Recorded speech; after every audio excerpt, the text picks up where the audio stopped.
407 years ago, a beautiful soul was born under this earth, known as Doris, Miss Weggy, Bamo, Mama, Mamo, Nana, Grandma, and by me, Lala.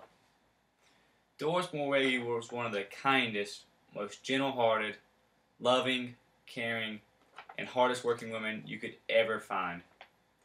She would stop what she was doing and go out of her way just to help a stranger in need.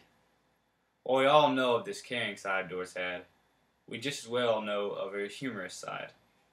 Even at age 87, she could still pull a prank on you. No matter what the situation was, she could always find a way to brighten your day, and because of that, she has made each and every one of us here today a better person. Doris's compassion and generosity towards others was unparalleled.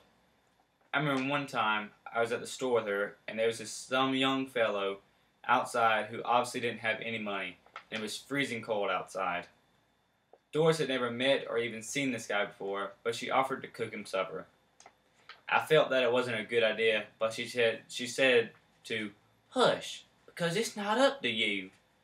She provided this young fellow with a home-cooked meal and one of her husband's jackets, and gave him a ride to one of the churches in the area because they provided the homeless with shelter. This was a common act for Doris, as she was a devout Christian and kind-hearted. She also had a positive effect on many of the younger people in the neighborhood, as they all called her Grandma. Without her, many of their lives would not be the same.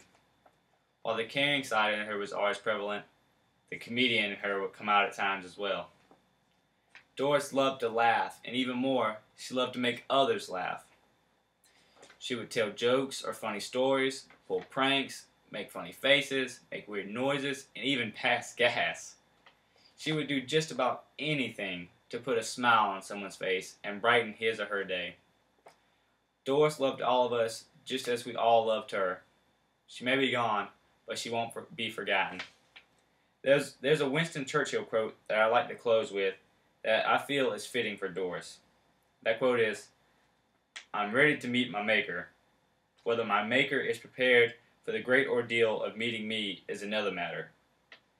Thank you for being here today, and more importantly, thank you, Doris, for spreading love and laughter throughout this community. Thank you.